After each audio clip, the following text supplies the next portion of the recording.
Pero syempre, bago natin sagutin to mga master, siya nga pala, ako si Papa Jack. Kung hindi ka pa nakaka-follow sa ating YouTube channel, sa ating TikTok at sa ating FB page, aba, kung gusto mo ng mga usaping bisikleta, follow ka lang. Let's go! Ayun na, sasagutin muna natin to. Boss, nakalimutan mo yung press fit. Aba, syempre, sasagutin natin yan, master. Meron akong hawak dito na bottom bracket, pareho siyang press fit. Paano mo ba malalaman kung pang road bike o pang MTB ang iyong bibiling press fit? Ibig sabihin, kaya ka gumagamit ng press fit, naka-carbon ka.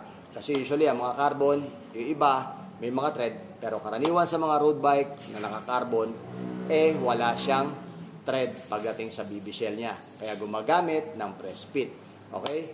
Press fit, BB. Ano nga ba ang pinagkaiba ng MTB sa road bike? Ang code ng road bike, mga master, tandaan nyo mabuti, kapag nakita nyo na SM, ibig sabihin nun, road bike. At kapag nakita nyo naman, BB, MT, ang ibig sabihin nun ay mountain bike.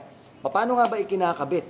Paano ikinakabit ang press fit? Ikinakabit ang press fit, mga master, unang-una, ang wag na wag nyong gagawin, pukpukin siya ng left and right para pumasok.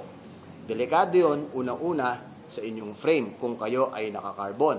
At pangalawa, delikado yun sa BB kung kayo ay magpupukpok. Sigurado, mawawasak yan. Kung magkakabit kayo ng ganito, make sure na dadalhin nyo sa bike shop kasi meron silang sariling tools na ginagamit pang press nito para effortless yung pagpasok.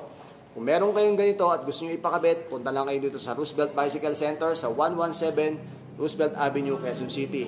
Ipapress nyo to dahil sigurado may kakabit yun ng tama at suwabing-suwabe.